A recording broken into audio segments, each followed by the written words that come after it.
সকলকে আন্তরিক শুভেচ্ছা জানিয়ে শুরু করছি টিভিএন24 টেলিভিশনের স্বাস্থ্য বিষয়ক বিশেষ আলোচনা অনুষ্ঠান টিভেন ওয়েলনেস। অনুষ্ঠানটি বরাবর মতো সম্প্রচারিত হচ্ছে নিউ ইয়র্কে টিভিএন24 টেলিভিশন থেকে এবং আপনাদের সাথে আমি আছি ডক্টর হাফসা ইমাম। আমরা গত পর্বে আলোচনা করেছিলাম আমাদের প্রাইমারি হেলথ কেয়ার ফিজিশিয়ান তার কাছে আসলে একজন পেশেন্টের কি জানবার আছে, কি রুলস রেগুলেশন, একজন প্রাইমারি কেয়ার ফিজিশিয়ান একজন পেশেন্টের কাছে কি এক্সপেক্ট করে এবং পেশেন্ট তার কাছে কি এক্সপেক্ট করতে পারে, এবং খুব বেসিক ইনফরমেশন গুলো আসলে যেগুলো হয়তোবা আমাদের জানার ঘাটতি রয়েছে, আমরা চেষ্টা করেছিলাম সেই জিনিসগুলোকে তুলে ধরবার জন্য। আজকের অনুষ্ঠানে সেই আলোচনার ধারাবাহিকতায় আমরা খুব ডিটেলস আলোচনা করবার চেষ্টা করব যে প্রাইমারি কেয়ার ফিজিশিয়ান আসলে কমনলি কি ধরনের সার্ভিস প্রোভাইড করে থাকেন। আজকে আলোচনায় আমাদের সাথে গত পর্বের আলোচনার ধারাবাহিকতায় আমাদের সাথে সংযুক্ত আছেন আমাদের বিশেষজ্ঞ চিকিৎসক, family medicine specialist doctor Sakhawat Hossain Manju. Doctor Sakhawat Hossain Manju, আপনাকে আমন্ত্রণ জানাচ্ছি আজকের আলোচনায়। ধন্যবাদ ডক্টর হাফসা, ধন্যবাদ টিবিএন কে আমাকে আমন্ত্রণ জানানোর জন্য। আজকে আমরা চেষ্টা করব যে লাস্ট প্রোগ্রামের কন্টিনিউশন অনুসারে যে প্রাইমারি কেয়ার ফিজিশিয়ানের পক্ষ থেকে পার্টিকুলার পেশেন্ট কি ব্যাপারে বেনিফিটেড হতে পারে সেগুলো একটু ইন ডিটেলস আলোচনার চেষ্টা করবো। Hopefully that will help. Doctor Hossain, শুরুতেই আমি আপনাকে আবারও একটি বিষয় জানতে চাইবো। গত পর্বে আমরা আলোচনা করেছিলাম যে আসলে একজন মানুষের কেন ব্যক্তিগতভাবে একজন প্রাইমারি কেয়ার ফিজিশিয়ান থাকা প্রয়োজনীয়। আমি শুরুতে আবারও এটা একটু জানতে চাচ্ছি। প্রত্যেকটা পেশেন্টই একজন প্রাইমারি কেয়ার ফিজিশিয়ান থাকাটা খুবই জরুরি, কারণ তারাই হচ্ছে কিন্তু gatekeeper for the health care. মানে দ্যাট মিনস ওই প্রাইমারি কেয়ার ফিজিশিয়ানই কিন্তু তার মেডিকেল হিস্ট্রি বলেন, তার মেডিকেশন কি খাচ্ছে না খাচ্ছে, তার কি প্রবলেম ইন ডিটেলস কিন্তু প্রাইমারি কেয়ার ফিজিশিয়ানই এগুলো খোঁজ খবরটা বেশি রাখতে পারবে, নট দ্য স্পেশালিস্ট। কারণ একজন স্পেশালিস্টের কাছে পেশেন্ট যাবে জাস্ট একটি পার্টিকুলার প্রবলেমের জন্য, যখন যে জিনিসটা প্রাইমারি কেয়ার ফিজিশিয়ান সলভ করতে না পারবেন বা তার বিয়ন্ড তার এক্সপার্টিজ, ঠিক না? যদি প্রাইমারি কেয়ার ফিজিশিয়ান এক্সপার্টিজের মধ্যে না থাকে তখন স্বাভাবিক তখন তার স্পেশালকে রেফার করবে। বাট যখনই আবার ওই পেশেন্টটা কিন্তু আলটিমেটলি প্রাইমারি কেয়ার ফিজিশিয়ানের কাছে ফিরে আসতেছে, তার কন্টিনিউশন অফ কেয়ার যেটা সেটা তার হাই ব্লাড প্রেশার হোক, ডায়াবেটিস হোক, অ্যাজমা হোক, হাই কোলেস্ট্রল হোক, এগুলো কিন্তু প্রাইমারি কেয়ার ফিজিশিয়ানরাই ম্যানেজ করতেছেন। এর মানে এই না যে আমার হাই কোলেস্ট্রল আছে, I have to see a cardiologist, no, কারণ এগুলো প্রাইমারি কেয়ার ফিজিশিয়ানের জব, তারা ম্যানেজ করতে পারেন easily.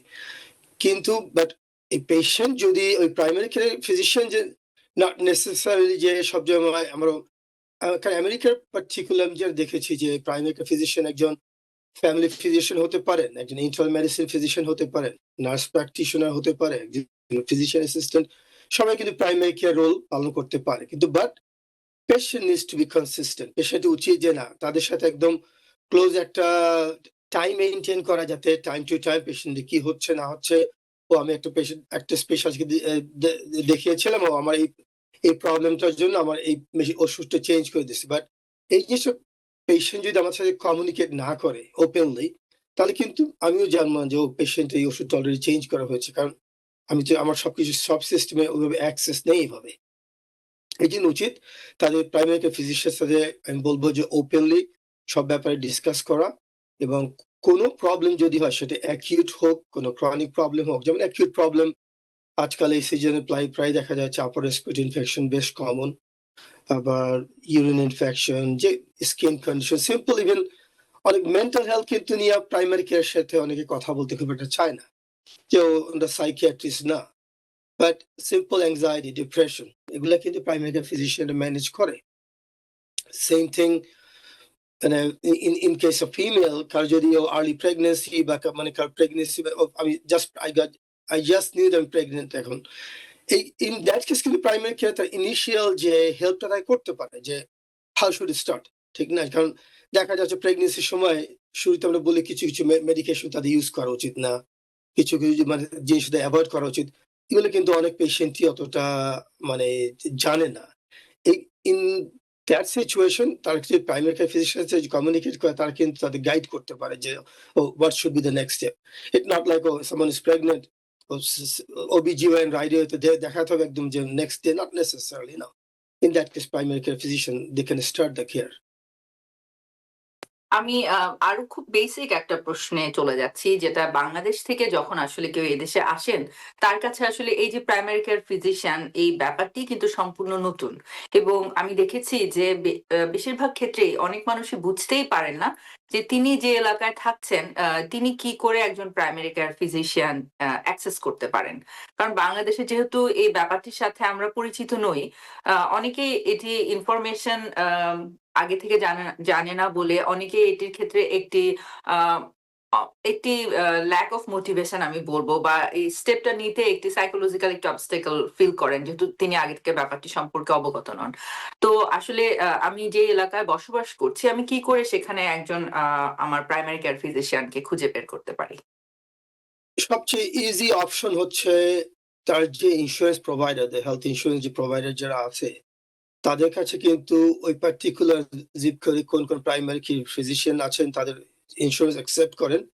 That's one of the easiest way. তাদের যদি ওয়েবসাইটে গিয়ে হোক, তাদের কল করে হোক, অথবা কারো যদি ওভাবে অ্যাক্সেস না থাকে কম্পিউটার, এবং আমি অ্যাক্সেস করতে পারতেছি না, I don't know how to go, simply even that if কেউ যদি দেখে আমার বাসার কাছাকাছি ২-৩ জন প্রাইমারি ফিজিশিয়ান অফিস আছে, জাস্ট ওয়াক ইন, জিজ্ঞেস করলে যে আপনি ইন্সুরেন্স অ্যাকসেপ্ট করেন কিনা। কিন্তু ইন দ্যাট কেস পেশেন্টের কিছুটা রেসপন্সিবিলিটি থাকে, কারণ আপনি একটা প্রাইমারি কেয়ার ফিজিশিয়ান অফিসে আপনি চলে গেলেন, আপনি রাইডার দেখাতে পারবেন না, নট নেসেসারিলি, কারণ দ্যাট প্রাইমারি কেয়ার ফিজিশিয়ান মানে ওনার কিন্তু ওই পেশেন্টের লিস্টেড প্রাইমারি কেয়ার ফিজিশিয়ান হতে হবে to provide the care and to get reimbursed for the care. So এখন একজন in that case, but আজকাল যে অপশন খুবই ইজি অপশন আছে, যে ইভেন কোন অফিসে কেউ যদি যায়, তাদের সেই অফিসও তাদের কনসেন্ট নিয়ে ইন্স্যুরেন্স মানে প্রাইমারি কেয়ার ফিজিশিয়ান চেঞ্জ করার জন্য হেল্প করতে পারে। এট দ্য সেম টাইম তারা যদি ইন্স্যুরেন্সে কল করে মানে তার ইন্স্যুরেন্সের মাধ্যমে জানতে পারে যে আমার জিপ কোডে আমার বাসার কাছাকাছি আমি কাকে as a primary care physician choose করতে পারি। কিন্তু রাইট, ডেফিনিটলি ট্রাস্ট একটা ফ্যাক্টর, যে আমি আমার ফিজিশিয়ানের সাথে আমি ওপেনলি কথা বলতে পারবো কিনা। মানে আমার সবকিছু মানে আমি, যাতে পেশেন্ট যদি হেজিটেন্ট হয় তখন কিন্তু পেশেন্ট স্বাভাবিকভাবে একটু সব কোয়েশ্চেন গুলো এড়াতে চাবে, যে একদম জরুরি যেটা না সেটা ছাড়া পেশেন্ট কিন্তু they will not open up. That's true.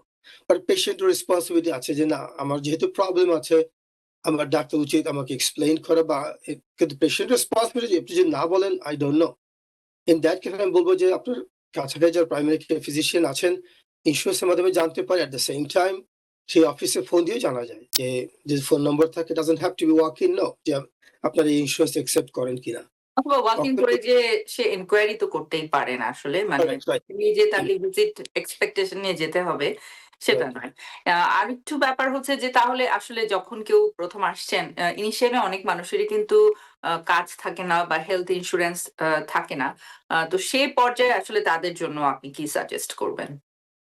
এই পর্যায়ে মানে আমি এটা আমি সাজেস্ট করবো, পার্টিকুলার ওইসব এরিয়ায় যেসব প্রাইমারি কেয়ার ফিজিশিয়ান আছেন, তাদের যদি কোনো ইন্স্যুরেন্স না থাকে বা কিছু, বেস্ট অপশন সরাসরি সেই অফিসের সাথে কথাবার্তা বলা, যে আমার এই প্রবলেম আছে, আমার কোনো ইন্স্যুরেন্স নাই, তারা কত কি চার্জ করে জাস্ট উইদাউট ইন্স্যুরেন্স, রাইট? এখন পার্টিকুলার আমি আমার পার্সোনাল কথা বলতে পারি, if someone come to my office, আমি ইউজুয়ালি তাদের ইন্স্যুরেন্স আমি চার্জ করি না, আমি দ্যাটস ফাইন। বিশেষ করে কমিউনিটির লোকজন, that's perfectly fine with me. কিন্তু বাট সব অফিসে এভাবে যাবে না, ঠিক না? কারণ সবার একটা বিজনেস এক্সপেন্স আছে বা কিছু হোয়াটএভার। কিন্তু in that case they can easily set up a payment plan, অথবা সেটা that between that office and the particular patient, মানে তারা কত চার্জ করবেন একটা পেশেন্টের প্রাইমারি কেয়ার ফিজিশিয়ান ভিজিটের জন্য, তার মেডিকেশন রিফিল করার জন্য বা কিছু, সেটা that's absolutely between them. There's no fixed rate, যে ও এটা $100 হতে হবে, $50 হতে হবে, no fixed rate, no such thing. That's between the patient and the doctor's office. আমরা জানি যে প্রাইমারি কেয়ার ফিজিশিয়ান আসলে ঠিক যেমনটি করে আপনি বললেন যে একজন মানুষের আ গেটকিপার হিসেবে কাজ করে তার হেলথ সার্ভিস আ প্রোভাইড করবার জন্য। তো সেখানে আসলে প্রিভেন্টিভ সার্ভিস খুব বড় একটি রোল প্লে করে এবং প্রিভেনশনের আন্ডারে চলে আসে স্ক্রিনিং টেস্ট, ইমিউনাইজেশন এবং health education.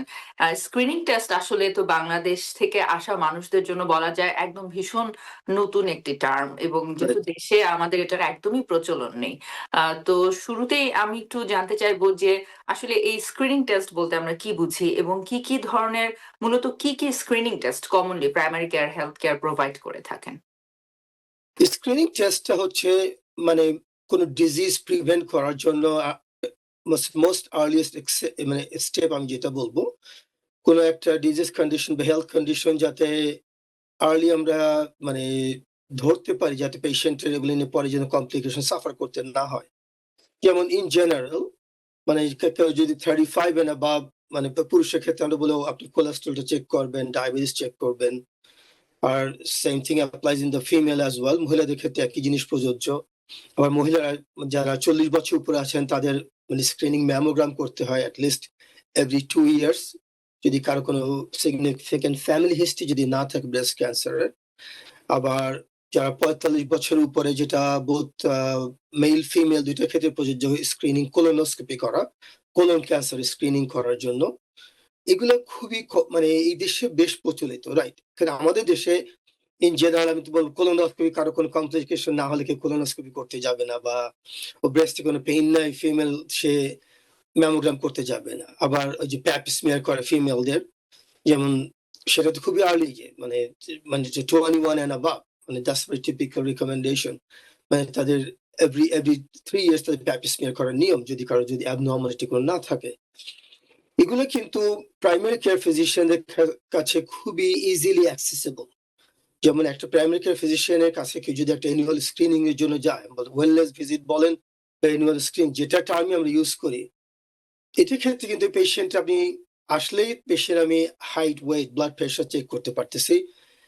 in the same visit most of the office কিন্তু তাদের ব্লাড টেস্ট করে তাদের ডায়াবেটিস চেক করতে পারবে, কোলেস্টেরল চেক করতে পারবে।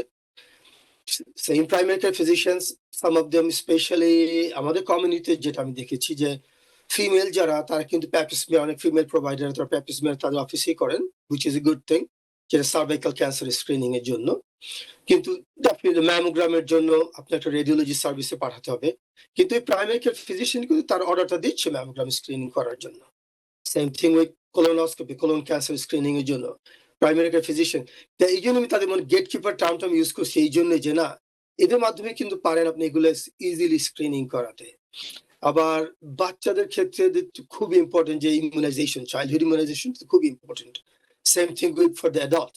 কারণ আমাদের দেশে মোটামুটি এখন বাচ্চাদের ইমিউনাইজেশন চলে আমি যতদূর জানি, কিন্তু অ্যাডাল্ট ইমিউনাইজেশন মানে মোস্ট অফ পিপল অতটা মানে আমি বলবো তারা অতটা অ্যাওয়ার না অ্যাডাল্ট ইমিউনাইজেশন ব্যাপারে। যেমন টেটনাস ভ্যাকসিন এভরি 10 ইয়ার্স নিতে হয়, যারা বয়স্ক যারা আছেন তাদের জন্য pneumonia vaccine, yearly flu vaccine, covid vaccine, RSV vaccine. That's too many things the primary can offer. আমি বলতেছি না যে primary care office will provide every service in one visit or in one setting, no. তারা আপনাকে বলতে পারবে যে না, আমার কাছে এই ভ্যাকসিন হয়তো নেই, আপনি এই ফার্মেসিকে আরএসভি ভ্যাকসিনটা নিয়েন বা নিউমোনিয়া ভ্যাকসিন নিয়ে নেন।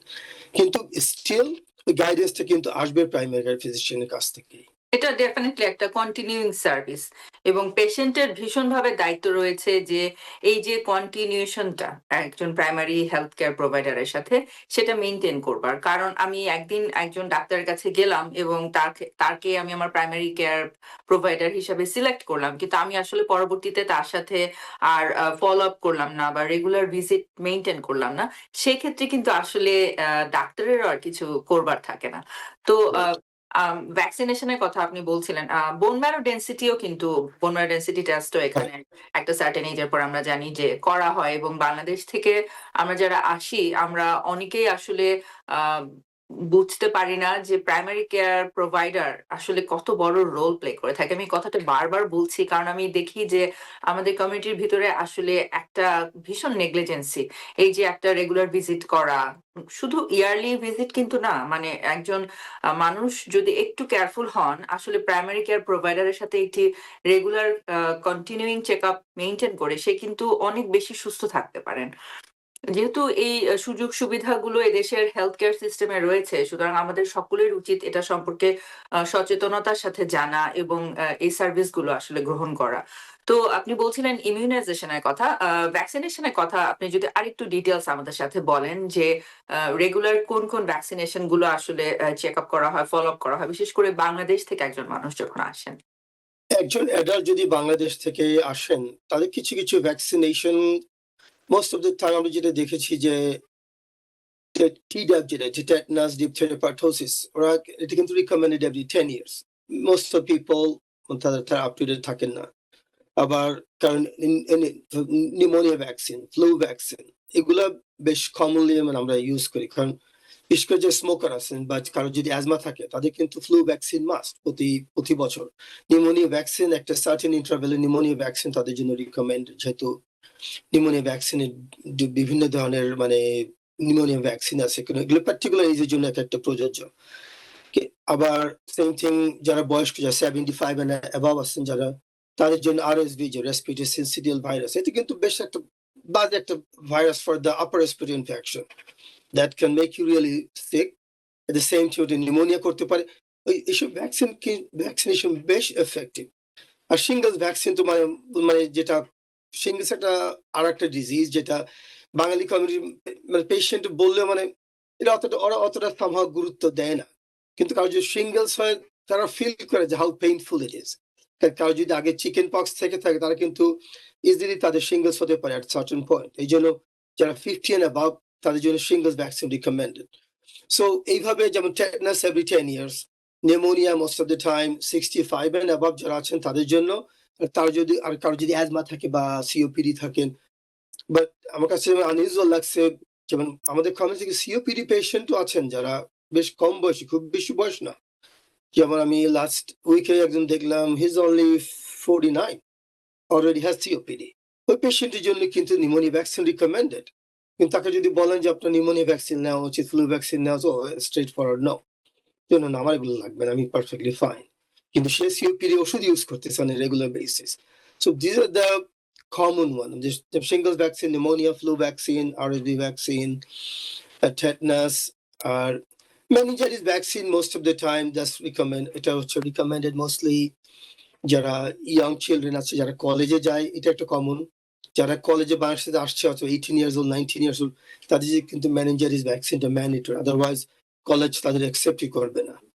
মানে এগুলোই most commonly recommended. Childhood immunization যেটা নিউবর্ন থেকে শুরু করে আপ টু 5 ইয়ার্স যে কমন ভ্যাকসিন আমরা যেগুলো ইউজ করি, সেটা হচ্ছে হেপাটাইটিস এ, বি, নিউমোনিয়া, একটা আছে হিভ আছে, haemophilus influenzae, meningitis vaccine, pneumonia vaccine, tetanus. মানে that list goes on, that's a big list. আমি এই জন্য বারবার রিএনফোর্স করতেছি যে কেউ যদি তাদের প্রাইমারি কেয়ার ফিজিশিয়ানের কাছে যান, সেটা আমি আগে যেটা বলেছি সেটা পেডিয়াট্রিশিয়ান ফর দ্য বাচ্চাদের ক্ষেত্রে বা ফ্যামিলি ফিজিশিয়ান হোক, ইন্টারনাল মেডিসিন ফিজিশিয়ান হোক, আই থিংক তারা অবশ্যই তাদের হেল্প করতে পারবে। কিন্তু পেশেন্টেরও কিন্তু কিছু রেসপন্সিবিলিটি আছে যে না, ডাক্তার এই যে আমার কোনো ভ্যাকসিন নিতে হবে কিনা বা কিছু, সেটা কিন্তু তাদের একটু মানে সচেতন হওয়া উচিত। কারণ আমি ম্যাক্সিমাম ক্ষেত্রে বিশেষ করে আমাদের কমিউনিটির কথা বলতেছি, তারা কিন্তু অতটা মানে বেশ নেগলেক্ট করে ভ্যাকসিনের ব্যাপারে। জি। কিন্তু বিশ্বে আমেরিকান কিছু পেশেন্ট আছে যারা হেলথ কনসার্ন, তারা কিন্তু আইসা তাদের চার্ট দেখে এসে বলবে যে doctor I saw in my chart যে আমার এই জিনিসটা পেন্ডিং আছে, ক্যান আই গেট দিস। এটা মানে যারা বেশ হেলথ কনসার্ন, সবাই যে করে তা না, but as a primary care physician I think মানে আমাদের উচিত তাদের অফার করা। তাদের উচিত কিছুটা মানে রেসপন্সিবল হওয়া যে না, আমরা কি দরকার, মানে এই বয়সে আমার কি স্ক্রিনিং দরকার, কি ইমিউনাইজেশন দরকার। আমি বাংলাদেশ থেকে আসা পেশেন্টদের ভিতরে আরো একটি জিনিস খুব কমনলি অবজার্ভ করি যে, বাংলাদেশ থেকে যারা আসেন বেশিরভাগ সময় এরা কিন্তু আসলে টিউবারকুলোসিস এর একজন ল্যাটেন্ট টিউবারকুলোসিস এদের ভিতরে খুব কমন। কারণ যেহেতু টিউবারকুলোসিস বাংলাদেশে খুব কমন একটি সিচুয়েশন এবং টিবি টেস্ট পজিটিভ আসলে বেশিরভাগ সময় কিন্তু অনেকে ভীষণ ঘাবড়ে যান। তো এটা সম্পর্কে যদি আপনি একটু বলেন। রাইট, যেমন পজিটিভ পিপিডি টেস্ট বা পজিটিভ টিবি টেস্ট, এটা হ্যাঁ প্রচুর বাঙালির ক্ষেত্রে বা যারা সাউথ আমেরিকান, যারা ক্যারিবিয়ান, এদের মধ্যে বেশ কমন এই পজিটিভ টেস্টটা। পজিটিভ টেস্ট মানে এই না যাতে এটা নিয়ে এত ভয় পাওয়ার কিছু নাই। মেজরিটি ক্ষেত্রে আমরা রিকমেন্ড করি যে কারো যে পজিটিভ পিপিডি টেস্ট থাকে একটা চেস্ট এক্স-রে করানোর জন্য জাস্ট টু মেক সিওর লাংসে কোনো ধরনের টিবির কোনো ফাইন্ডিংস নাই। এট দ্য সেম টাইম সেই পেশেন্টের হিস্ট্রি একটা ইম্পর্টেন্ট জিনিস যে কারো যদি অ্যাক্টিভ টিবি কোনো সিম্পটম যদি না থাকে যে ক্রনিক কফ মানে এটা আনইউজুয়াল তার ওজন কমে যাচ্ছে মানে রাতে জ্বর আসতেছে বা কাশি হচ্ছে এগুলা যদি না থাকে আর চেস্ট এক্স-রে যদি নেগেটিভ থাকে তারপরও পজিটিভ পিপিডি যাদের আছে বা পজিটিভ টিবি টেস্ট যাদের আছে তাদের কিন্তু রিকমেন্ডেশন হচ্ছে একটা প্রোফাইল্যাকটিক ট্রিটমেন্ট নেওয়া at least 6 to 9 months very typical duration of treatment নেওয়া কিন্তু ইন জেনারেল আমি বলবো অলমোস্ট 80 to 90% পেশেন্ট তারা বলবে যে no আমার এটা দরকার নাই মানে এটা আমি নিব না এটা তারা নেয় না যেটা অফার করলে সেটা নেয় না আমি বলবো যে এটি না এত মানে ভয় পাওয়ার কোনো কিছু কারণ নাই কারণ আমাদের কমিউনিটির প্রচুর লোক যখন টিবি টেস্ট করে পজিটিভ আসবে বাট অ্যাট লিস্ট তাদের উচিত যে তাদের কোনো নতুন সিমটম যদি হয় যে অল অফ এ সাডেন আমার এখন কাশি হচ্ছে আমার নাইট সোয়েটস হচ্ছে আমার আনইউজুয়াল ওয়েট লস হচ্ছে আমার অ্যাপেটাইট কমে যাচ্ছে এগুলো যদি হয় অবশ্যই this are symptoms for TB হতে পারে মানে এই জন্য উচিত যে এইসব মানে পজিটিভ টিবি টেস্ট কিন্তু মানে ইন জেনারেল স্ক্রিনিং আমরা করি না আনটিল আনলেস কেউ কোনো হেলথ কেয়ার সেক্টরে যাচ্ছে আর অথবা কোনো পার্টিকুলার কোনো all of A sector disease requirement হচ্ছে থাকলে। কারেক্ট রাইট হ্যাঁ মানে তো আমি বলবো যে এটা কারো পজিটিভ পিপিডি থাকা মানে এই নিয়ে যে আপনার অ্যাক্টিভ ডিজিজ আছে বাট উচিত যদি স্ক্রিনিংটা যদি কমপ্লিট করে যদি কোনো সিমটম না থাকে I think they can easily live মানে without any problem vitamin mineral screening নিয়ে একটু জানতে চাবো। আমি জানি যে যেহেতু এখানে আসলে যেহেতু ওয়েদার সিচুয়েশন বাংলাদেশ থেকে অনেক ডিফারেন্ট এবং রেগুলার ওয়েদারের কারণেও এখানে ভাইটামিন ডি ডেফিসিয়েন্সি অনেক বেশি এবং ভাইটামিন ডি ডেফিসিয়েন্সি ইনডিউসড ডিপ্রেশনটাও কিন্তু ইদানিং আরো অনেক বেশি দেখা যাচ্ছে এবং বাংলাদেশ থেকে যখন আসেন এই যে ভাইটামিন মিনারেলের যে প্রয়োজনীয়তা এবং এটা যে কতটা জরুরি আমরা কিন্তু অনেক সময় এটা আসলে বুঝতেই পারি না কারণ ট্রপিক্যাল ক্লাইমেটের যে বেনিফিট আমরা এক্সপেরিয়েন্স করে আসি বাংলাদেশে এবং এই যে ভীষণ আমরা বলি যে সুজলা সফলা দেশ বাংলাদেশ এই যে সবুজ শাকসবজি এবং ছোট মাছ এগুলোর আসলে যে গুরুত্ব আমরা দেশে থাকতে কিন্তু বুঝি না কিন্তু এখানে আসলে কিন্তু আসলে এটা ভীষণ একটা গুরুত্বপূর্ণ বিষয় হয়ে দাঁড়ায় যে ভাইটামিন মিনারেল স্ক্রিনিংটা এটা সম্পর্কে যদি একটু বলেন। Vitamin screening majority of the time vitamin D deficiency খুবই কমন এই দেশে কারণ মেইন হচ্ছে যে আমাদের কারোর খুব একটা সান এক্সপোজার নাই বললেই চলে তা আমরা ওই যে আসার পরে যে সবাই যে ঘরে ঢোকা হয় মানে আর আউটডোর অ্যাক্টিভিটিস খুবই কম because of the long winter that's একটা ফ্যাক্টর আর সামারেও যদি আমরা অতটা মানে সবাই কাজকর্ম ফ্যামিলি নিয়ে এত ব্যস্ত থাকে কই আলটিমেট ওই সান এক্সপোজারটা হয় না যেটা আমাদের দেশে বেশ কমনলি হতো আর তাছাড়া এখন যেহেতু আবার এই সোশ্যাল মিডিয়ার সমস্যা everybody is indoor with their phone with their device that's another problem vitamin D screening বেশ কমনলি আমরা করি প্রাইমারি কেয়ার সেটিংসে আর অন্যান্য ভাইটামিন ডেফিসিয়েন্সি আপনি সেটা vitamin all the vitamin B যেগুলো আছে B1 বলেন B2 বল B12 ইউজুয়ালি স্ক্রিনিং ওগুলো ভাবে অতটা রিকমেন্ডেড না আনটিল আনলেস পেশেন্টের যদি কোনো পার্টিকুলার সিমটম না থাকে যেমন একটা পেশেন্ট যদি তার কোনো খুব একটা সিমটম না আপনি তার কমপ্লিট ব্লাড কাউন্ট করলেন patient is anaemic right definitely in that case আপনার খুঁজতে ভাইটামিন পেশেন্টে কি ভাইটামিন ডি B12 ডেফিসিয়েন্সি আছে না আয়রন ডেফিসিয়েন্সি আছে না folic acid deficit. In that case, you can go in further deeper to see মানে পেশেন্টের কেন হচ্ছে এই জিনিসটা আদারওয়াইজ ভাইটামিন ডি ডেফিসিয়েন্সি বেশ কমন এটা অন্যান্য ভাইটামিন B6 কার যদি নিউরোপ্যাথি থাকে আমরা তখন চেক করি কার যদি আর্লি টু মেমোরি প্রবলেম হচ্ছে তখন আমরা ভাইটামিন বি ফলিক অ্যাসিড এগুলো চেক করি it depending on the patient's symptoms but in general vitamin D deficiency is very common across America will be in every community. অসংখ্য ধন্যবাদ আপনাকে। আমরা এই মুহূর্তে চলে যাচ্ছি একটি ছোট্ট বিরতিতে। সুপ্রিয় দর্শক, বিরতির পর আমরা আরো অনেক বেশি ইম্পোর্টেন্ট ইনফরমেশন নিয়ে আলোচনা করব। আমাদের সাথেই থাকুন। প্রাইমারি কেয়ার প্রোভাইডারের কাছ থেকে আমরা কি ডিটেইল সার্ভিস পেতে পারি এই বিষয়ে আসলে আজকে আমরা আলোচনা করছি। গত আলোচনার ধারাবাহিকতাই আজকের এই আলোচনা। ডক্টর হুসেন আপনি বলছিলেন ভাইটামিন মিনারেল নিয়ে। আমরা এই বর্তমান সময়ে আমি একটি খুব কমন একটি টেনডেন্সি দেখি যে বেশিরভাগ মানুষই এইজ রিলেটেড বিভিন্ন ধরনের সাপ্লিমেন্টস আসলে গ্রহণ করে থাকেন। তো আমি জানতে চাইবো যেহেতু সাপ্লিমেন্টস গুলো ওভার দ্য কাউন্টার চাইলেই অ্যাক্সেস করা যায়। আসলে এই ব্যাপারটি আপনি কতটা সাপোর্ট করেন? বা এই যে সাপ্লিমেন্টস গ্রহণ করবার যে একটি টেনডেন্সি এই ব্যাপারে আপনি কি কোনো সাজেশন প্রোভাইড করতে চান কিনা? মানে ডেফিনেটলি আমেরিকা বলবো সবাই সাপ্লিমেন্ট মানে মোর দেন রিকোয়ার্ড তারা মানে কনজাম্পশন করতেছে। সেটা আমাদের কমিউনিটি বলেন, আমি বলবো যে নন বাংলাদেশি কমিউনিটি এই জিনিসটা আরো বেশি।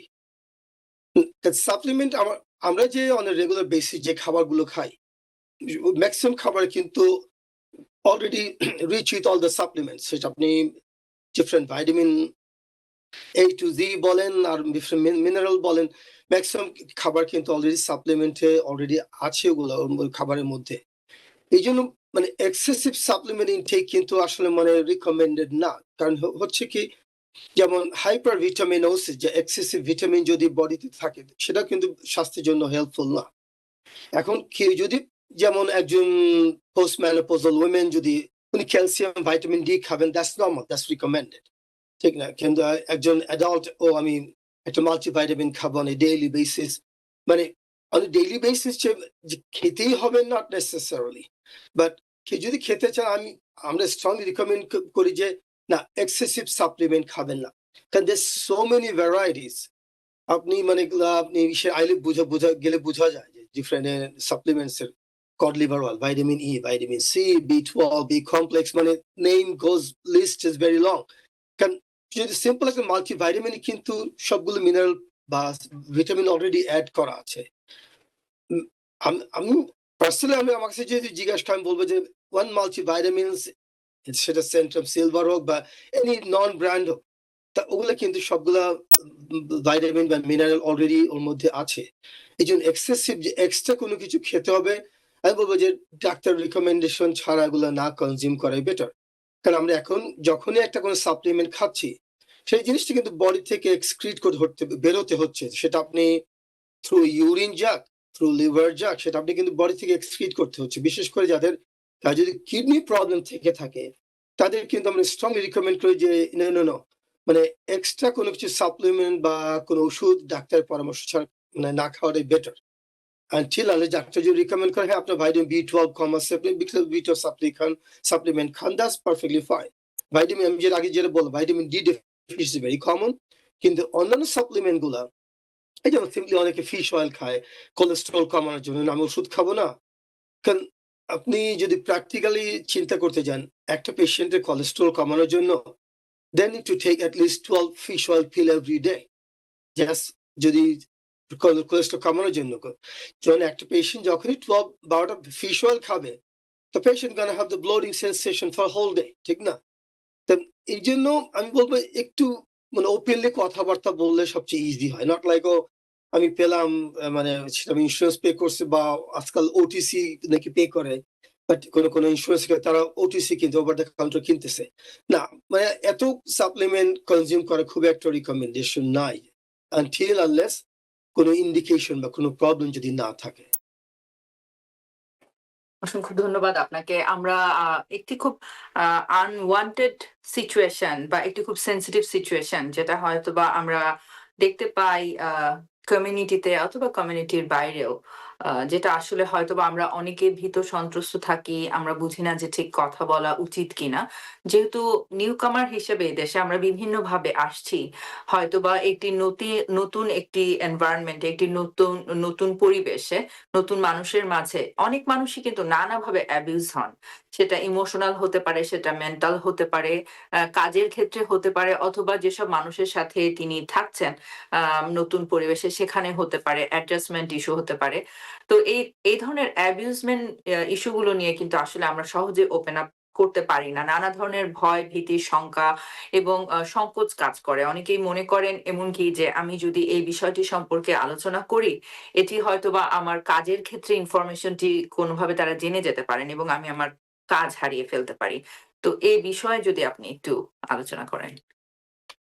যেমন আপনি যেটা বললেন সেটা সেটা মানে মেন্টাল অ্যাবিউজ হোক বা কাজের ক্ষেত্রে বা ফ্যামিলির ক্ষেত্রে বা এগুলা কিন্তু আমি বলব তারা ইজিলি তাদের প্রাইমারি কেয়ার ফিজিশিয়ানের সাথে ডিসকাস করতে পারেন। কারণ আজকাল সেটা কাজে আপনাকে কেউ বুলি করতেছে বা ইভেন বাসার মধ্যেও যে সব রিলেশনশিপে যে বেশি স্মুথ হবে নট নেসেসারিলি।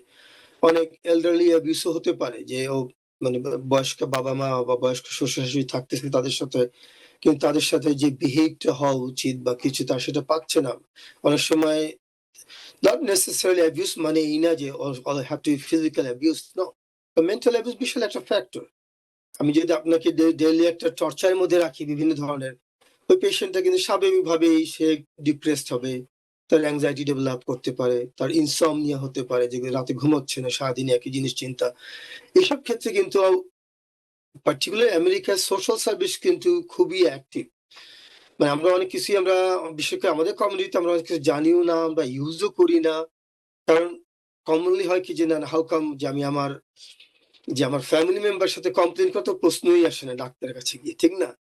বাট আমি তো বলব যে আপনি যে ডিসকাস করতে পারবেন না তা না। আপনার যদি কোনো ফ্যামিলি ধরেন কোনো সিচুয়েশন থেকে থাকে, আল্লাহ না করুক যে আপনি কোনো অ্যাবিউস এর শিকার হচ্ছে, সেটা ফিজিক্যাল হোক, মেন্টাল হোক বা ফিন্যান্সিয়াল হোক, যে ও আমার নামে টাকা পাচ্ছে কিন্তু আমি সেই টাকাটা পাচ্ছি না বা আমি ইউজ করতে পারতেছি না। সেটা রাইট, ডাক্তার কি সবকিছু সলভ করতে পারবে? অবশ্যই সবকিছু পারবে না। বাট আপনি কিন্তু মানে ডিরেক্ট করতে পারবে যে আপনি কোনভাবে এগোতে পারেন। কিন্তু আমি মানে আমাদের বিশেষ করে কমিউনিটির লোকজন সবাইকে আমি এটাই বলব যে না, আপনার ফ্যামিলি মেম্বার কেউ যদি থেকে থাকে আপনাদের সাথে বা কিছু, তাদের প্রতি একটু সহনশীল হওয়া বা একটু ফ্রিলি তাদের সাথে ডিসকাস করা বা একটু শেয়ার করা, এগুলো কিন্তু উচিত আমাদের সবারই। আর কাজের ক্ষেত্রে যদি কোনো প্রবলেম হয়, হ্যাঁ, কাজের ক্ষেত্রে মানে নতুন আসছে, হয়তো ল্যাঙ্গুয়েজ ব্যারিয়ার আছে, তাছাড়া কালচারাল একটা ব্যারিয়ার আমাদের থেকেই থাকে অলওয়েজ একটা। ইন দ্যাট কেস আপনি যদি কোথাও কাজে থাকেন, বেস্ট অপশন হচ্ছে কোনো বুলিং বা কোনো প্রবলেম হলে স্টেট সুপারভাইজারের সাথে আলাদা নিয়ে কথাবার্তা বলা সবচেয়ে ইজি। এদেশে কিন্তু এগুলা সবাই তারা অ্যাড্রেস করে মেক্সিমাম ক্ষেত্রেই। যে তাহলে এই না যে আপনি অন এ রেগুলার বেসিস আপনি অ্যাবিউজড হবেন বা মানে আপনি বুলিং এর শিকার হবেন না। এগুলো ডিসকাস করার অপশন কিন্তু আছে এই দেশে। আর আমি আরো একটি বিষয় আমরা গত পর্বে আলোচনা করেছিলাম খুব সংক্ষেপে। আমি সেটা আবারও একটু রিপিট করতে চাচ্ছি। আমরা পরে হয়তোবা এটা ডিটেইলস আলোচনা করব যে এই যে ডাক্তারের সাথে যত সেনসিটিভ কথাই একজন পেশেন্ট শেয়ার করুক না কেন, এটা কিন্তু আসলে 100% প্রটেক্টেড বাই দ্য ল। আমরা জানি যে এই হিপা ল এর থ্রুতে কিন্তু আসলে পেশেন্টের ফুল প্রাইভেসি প্রোভাইড করবার যে একটি নিয়ম রয়েছে, সেখানে কিন্তু পেশেন্ট আসলে কমপ্লিটলি সিকিউরড তার প্রাইভেসির ব্যাপারে তার ডাক্তারের সাথে। এই ইনফরমেশন গুলো কিন্তু কোনোভাবেই বাইরে কেউই জানতে পারবে না। তার কাজের ক্ষেত্রেও না, তার পরিবারের ক্ষেত্রেও না। আনলেস আদারওয়াইজ পেশেন্ট কোনো ফর্মে সাইন করে পারমিশন দিয়ে রাখেন যে হ্যাঁ, আমার স্পাউস আমার হেলথ ইনফরমেশন জানতে পারবেন অথবা অমুক আমার হেলথ ইনফরমেশন জানতে পারবেন। এই বিষয়টি আপনি যদি একটু ছোট্ট করে আবার ব্যাখ্যা করেন। কারণ আমি দেখেছি এ বিষয়েও আসলে সকলের অনেক ভুল বোঝার একটা ব্যাপার রয়েছে। যেখান থেকে তারা আসলে অনেক ক্রাইসিস থেকেও কিন্তু ডাক্তারের সাথে ওপেন আপ হতে পারেন না। ভয় পান যে পরিবারে জেনে যাবে বা কাজের ক্ষেত্রে জেনে যাবে। হ্যাঁ, এটা আসলে খুবই ইম্পোর্টেন্ট যে মনে করেন আপনারা যেকোনো জিনিস ডাক্তারের সাথে আপনি কথাবার্তা বলেন, কনসাল্ট করেন। আমি যে আগেও যেটা বলেছি এটা কিন্তু জাস্ট শুড বি লিমিটেড ওই রুমের মধ্যেই। হ্যাঁ, আপনার মেডিকেল চার্ট হতে ডাক্তার কিছু যদি ডকুমেন্টেড করবে যে পেশেন্ট এগুলো কমপ্লেইন করছে বা কিছু, তো ওই চার্টও কিন্তু বেশ ওয়েল প্রটেক্টেড। আপনার ওই ডাক্তার বা নার্স ছাড়া, তারা ছাড়া ওই চার্ট কিন্তু কেউ দেখতে পারে না। আর অ্যাজ এ ফিজিশিয়ান আমাদের কিন্তু কোনোভাবেই কোনো এখতিয়ার নাই যে আমরা এক বাবা বলে গেল একটা কমপ্লেইন, তার ছেলেও আমার পেশেন্ট, ছেলে আসলে আমি তার সাথে ওই জিনিসটা আমি ওভাবে ডিসকাস করতে পারবো? অ্যাবসোলিউটলি না। এবং বলা উচিতও না এবং মানে ডাক্তাররা এটা ইজিলি আমি যতদূর জানি কেউ করবেন এবং করা উচিতও না। কারণ সে কিন্তু ডাক্তার কাছে বেশ একটা কনফিডেন্স দিয়ে বা একটা বেশ আস্থা নিয়ে আসছে যে না, দেখি আমি কথাবার্তা বলে দেখি আমি যে মানে কোন হেল্প হয় কিনা। এখন হ্যাঁ, ডাক্তার যদি একই ফ্যামিলি মেম্বারের মধ্যে থাকে, whole family is my patient, তখন যদি এগুলো বিভিন্নভাবে আসে অন্য পেশেন্ট ফ্যামিলি মেম্বারের সাথে মানে উপস্থাপন করা যায় বা প্রেজেন্ট করা যায় যে না, যে সেটা নট নেসেসারি যে আপনার বাবা আমার কাছে কমপ্লেইন করছে, আপনি এই জিনিসটা করতেছেন কেন উনার সাথে? নো, তখনই কিন্তু তাদের ওই যে ফ্যামিলি এনভায়রনমেন্টটা কিন্তু নষ্ট হবে। ফরগেট অ্যাবাউট হিপা ভায়োলেশন বা আপনার পেশেন্টের প্রাইভেসি তো নষ্ট হচ্ছেই। লিটারালি আমি তাদের ফ্যামিলির যে রিলেশনশিপটা আমি নিজেই নষ্ট করার জন্য নিজেই তখন হাত দিয়েছি ওর মধ্যে। এই ক্ষেত্রে উচিত ডাক্তার যে একটু টেকনিক্যালি আপনি যদি কারোর সাথে ডিসকাস করতে চান, কিন্তু স্টিল ওই পেশেন্টে কিন্তু কনসেন্টটা দিতে হবে। যদি আপনি বলেন যে আঙ্কেল আপনি যেটা বললেন, আপনার সাথে কারো সাথে ডিসকাস করতে পারবো কিনা বা কিছু আপনি যদি বলেন, then আমি আপনার ছেলের সাথে বা আপনার মেয়ের সাথে, আপনার ওয়াইফের সাথে ডিসকাস করতে পারি। মানে ইনডাইরেক্টলি আপনার কথা বলবো সরাসরি। দ্যাটস দ্য ওয়ে আমি তখন বলবো তখন কিন্তু ওই ডাক্তার কিন্তু তার ওই পেশেন্টের জন্য অ্যাজ এ সোশ্যাল ওয়ার্কার কাজ করতেছে যে তার সোশ্যাল প্রবলেমটা সলভ করার চেষ্টা করতেছে। এই ক্ষেত্রে জন্য আমি যে আগে যেটা বললাম, আপনি যদি না বলেন আয়েশা, আমি জানি না হোয়াটস গোইং অন আপনার এমনি প্রাইভেট লাইফে কি হচ্ছে, আমার কোনো জানার ওয়ে নাই। আনটিল আনলেস অনেক সময় পেশেন্ট বলে যে, "বাবা আমি রাতে ঘুমোতে পারি না।" তখন হয়তো আমি জিজ্ঞেস করবি কি খালাম্মা কোনো সমস্যা হচ্ছে কিনা আপনার? ফ্যামিলিতে কোনো সমস্যা হচ্ছে কিনা বা কিছু। তখন ২ একজন কিন্তু বলে যে না তা না বলে, তারা they open up but at least তাদের কিছু মানে ইনিশিয়াল ওয়ার্কটা কিন্তু তাদের। আপনি কমপ্লেইন যদি না অবশ্যই। করেন, জি। আমি কিন্তু জানবো না। অবশ্যই। আরো একটি ভীষণ গুরুত্বপূর্ণ কমন সিচুয়েশন যেটি হচ্ছে যে ক্রনিক কন্ডিশন গুলো আমাদের কমিউনিটিতে এবং বর্তমান বিশ্বেই আসলে অনেক বেশি কমন, যেরকম high blood pressure, diabetes, high cholesterol. এইসব পেশেন্টদের কিন্তু আসলে একটি রুটিন ফলো আপ খুবই গুরুত্বপূর্ণ। কিন্তু আমি দেখি যে আমাদের কমিউনিটিতে বিশেষভাবে পেশেন্টদের ভিতরে এটি একটি নেগলিজেন্সি ভালোভাবেই অবজার্ভ করা যায় যে একদিন আসলেন এবং পরবর্তী ভিজিটে তিনি আসলেন না বা অনেকদিনই তার আসলে আর কোনো খবর নেই। যখন আসলেন তখন হয়তোবা তার ব্লাড সুগার অনেক হাই। তো এই ফলো আপ করবার গুরুত্ব এবং ফলো আপ করবার রুটিনটা যদি একটু আপনি আবার শেয়ার করেন। So chronic disease condition যেগুলো primary care physician on a routinely basis manage করে, সেটা ডায়াবেটিস, হাই ব্লাড প্রেশার বলেন, অ্যাজমা, কোলেস্টেরল, এগুলো যদি আমি বলবো at least every 3 to 4 months তাদের প্রাইমারি কেয়ার ফিজিশিয়ান কাছে আসেন, তারা ইজিলি কিন্তু ভালোভাবে কন্ট্রোল করতে পারেন।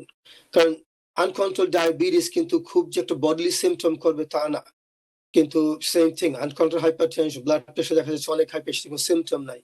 কিন্তু আপনি যদি পেশেন্ট যদি রুটিনলি ফলো আপটা না করেন, তাহলে কিন্তু আমার পক্ষে সম্ভব না আপনি যে ওষুধ অ্যাডজাস্টমেন্ট করবো আমি কিছু আমি জানি না। কারণ হয়তো যেমন জাস্ট এই লাস্ট উইক আমার একটা পেশেন্ট তার ডায়াবেটিস হিমোগ্লোবিন A1C ছিল 7.3, all of a sudden after 3 months তার A1C was 10.5। ওই পেশেন্ট আমার রীতিমতো আমার ইনসুলিন স্টার্ট করতে হয়েছে। ওই পেশেন্টটা যদি না আসতো, আমি কিন্তু জানতাম না যে তার diabetes way to out of control এখন। এইজন্য এই যে ক্রনিক কন্ডিশন গুলার ম্যানেজমেন্টের ক্ষেত্রে আমি বলব, আপনার নিজের একটু রেসপন্সিবল হয়ে যে না আমার বাসায় ব্লাড সুগার অনেক বেশি থাকতেছে, আমি ডাক্তার কাছে কল দিই। আমার হয়তো ওষুধ অ্যাডজাস্টমেন্ট করতে হবে। বাসার ব্লাড প্রেশার মাপে দেখছি অলওয়েজ হাই। এট লিস্ট আমাদের একটা কল করেন। Just come to the office, then আমরা চেক করতে পারি তখন মেডিকেশন অ্যাডজাস্টমেন্ট করা সম্ভব। ও আমার অ্যাজমা আমি বারবার অ্যালবেডরল বারবার ইউজ করতেছি। আমি আগে ইউজুয়ালি শোয়ার আগে একবার নিতাম, এখন ডেইলি ৩-৪ বার ইউজ করতেছি। These are the symptoms আপনি মেডিকেশন অ্যাডজাস্টমেন্ট খুবই জরুরি। এইজন্য ক্রনিক কন্ডিশনে আমি বলবো ক্রনিক হোক, অ্যাকিউট হোক, প্রাইমারি কেয়ার ফিজিশিয়ান কিন্তু একটু ভালো একটা রোল প্লে করতে পারে। বাট আপনার একটু হিসাবে যদি না বলেন, আই ডোন্ট নো। কারণ যারা বিজি প্র্যাকটিশনার তাদের কিন্তু প্রচুর পেশেন্ট তাদের। সেটা নিউ ইয়র্ক সিটি হোক, যেকোনো জায়গায় হোক, তাদের প্রচুর পেশেন্ট। আপনি যখন পেশেন্ট ডাক্তারকে দেখিয়ে গেল তারপর ৩ মাস ৪ মাস কোনো খবর নাই। I don't know what's going on their life, ঠিক না? এই জন্য সুতরাং হচ্ছে তাদের পেশেন্টকে উচিত আসলে এখানে একটি কি রোল প্লে করতে হবে যে ডাক্তারকে রিচ আউট করা। আমি জানি যে এবং বেশিরভাগ ডাক্তার অফিসেই কিন্তু আসলে পরবর্তী ভিজিট আগে থেকে অ্যাপয়েন্টমেন্ট করে দেওয়া হয় এবং অফিস থেকে কলও দেওয়া হয়।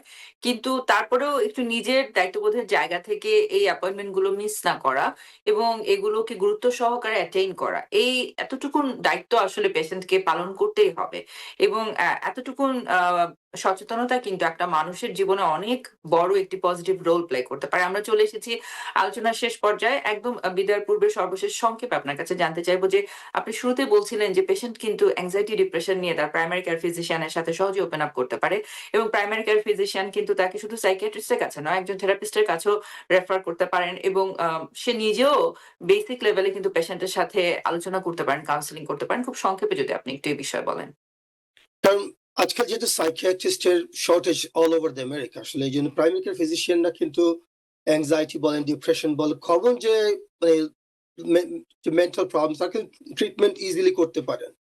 ওষুধ অ্যাড করা হোক প্লাস একজন থেরাপিস্টের কাছে পাঠানো বা ইন কম্বিনেশন অফ বোথ, এগুলো কিন্তু ইজিলি ম্যানেজেবল। আজকাল যে ওষুধগুলো আছে যে অ্যাংজাইটি বা ডিপ্রেশনের, এগুলো বেশ ওয়েল টলারেটেড, নট নেসেসারিলি আপনার সাইকিয়াট্রিস্ট ছাড়া আপনি দেখাতে পারবেন না বা কিছু তা না। যেমন আমি লাস্ট ফ্রাইডেতে একটা পেশেন্ট, আমি তার অ্যাংজাইটির জন্য আমি ওষুধ আমি নিজে স্টার্ট করেছি তার জন্য, যে পেশেন্টকে আমি আফটার 6 উইকস আবার দেখবো just to see how the patient is doing. কিন্তু পেশেন্ট যদি মনে করে যে আমার সাইকিয়াট্রিস্টকে দেখাতে হবে, নট নেসেসারিলি। আপনাকে সাইকিয়াট্রিস্ট দেখা 3 মাস 4 মাস 6 মাস সময় লেগে যেতে পারে। ইট ডাজন্ট মিন আপনি সাফার করতে হবে না। প্রাইমারি কেয়ার ফিজিশিয়ান ইজিলি তারা যে মানে ইনিশিয়াল যে ট্রিটমেন্ট গুলো আছে তারা ইজিলি প্রোভাইড করতে পারে। অ্যাট দ্য সেম টাইম সাইকোথেরাপিস্টরা বেশ হেল্প করতে পারে, সেটা আপনি ইন পার্সন হোক বা ভিডিও ভিজিটের মাধ্যমে হোক। সাইকোথেরাপিস্ট যারা আছেন তারাও কিন্তু আপনার এই ব্যাপারে হেল্প করতে পারেন। অ্যাগেন আমি বারবার যে রিপিট করতেছি, যে আপনারা যদি ওপেন না হন প্রাইমারি কেয়ার ফিজিশিয়ানের কাছে, আপনি ডিসকাস না করেন, কিন্তু আপনার ভিতরের জিনিসটা আমরা জানবো না। It's better if you open up, then we can help. অসংখ্য ধন্যবাদ আপনাকে। বিদায়ের পূর্বে যদি আপনি দর্শকদের উদ্দেশ্যে কিছু বলতে চান। আমি বলবো যে প্রাইমারি কেয়ার ফিজিশিয়ান আপনাদের যেহেতু হেলথ কেয়ারের গেট কিপার, আপনার একটু তাদের সাথে যে কনস্ট্যান্ট যে ফলো আপ যেটা, সেটা নট নেসেসারি আমরা ক্রনিক কন্ডিশন থাকলেই হতে হবে না, কিন্তু স্ক্রিনিং থেকে শুরু করে ক্রনিক ডিজিজ ম্যানেজমেন্টের ক্ষেত্রে প্রাইমারি কেয়ার ফিজিশিয়ান আপনি যদি রুটিনলি ফলো আপ করেন, অবশ্যই তারা আপনাদের হেল্প করতে পারবেন। অসংখ্য ধন্যবাদ। সুপ্রিয় দর্শক, আমরা চেষ্টা করেছি সময়ের স্বল্প পরিসরে খুব গুরুত্বপূর্ণ কমন সিচুয়েশন গুলো নিয়ে আপনাদের সাথে আজকের অনুষ্ঠানে আলোচনা করতে। আশা করি ইনফরমেশন গুলো ফলো করলে আপনারা অবশ্যই উপকৃত হবেন। আমাদের সাথে এতক্ষণ আলোচনায় সংযুক্ত ছিলেন আমাদের বিশেষজ্ঞ চিকিৎসক, family medicine specialist doctor Sakhawat Hossain Manju. Doctor Hussain, আপনাকে গুরুত্বপূর্ণ আলোচনা এবং মূল্যবান সময়ের জন্য টিভেন 24 এর পক্ষ থেকে বিশেষ কৃতজ্ঞতা। ধন্যবাদ আপনাকে, ধন্যবাদ টিবিএন কে। আশা করি ইনফরমেশন গুলো পেশেন্টের কাজে লাগবে। সুপ্রিয় দর্শক, সকলে নিয়মগুলো মেনে চলুন। প্রাইমারি কেয়ার ফিজিশিয়ান খুব গুরুত্বপূর্ণ রোল প্লে করতে পারে আমাদের প্রত্যেকের জীবনে। আমরা নিজের জায়গা থেকে সচেতনভাবে নিজের দায়িত্বটি পালন করি প্রাইমারি কেয়ার ফিজিশিয়ান মেইনটেইন করবার ক্ষেত্রে, এবং প্রত্যেকেরই একজন প্রাইমারি কেয়ার ফিজিশিয়ান থাকা আসলে ভীষণ গুরুত্বপূর্ণ। সকলে নিরাপদে থাকুন, সুস্থ থাকুন। ধন্যবাদ। টিবিএন 24 টেলিভিশন দেখতে আজই কল করুন 7187776556। লগ ইন করুন www.totalcablebd.com। নিউ ইয়র্ক থেকে সম্প্রচারিত টিবিএন 24 টেলিভিশন বিশ্বজুড়ে বাঙালির কণ্ঠস্বর।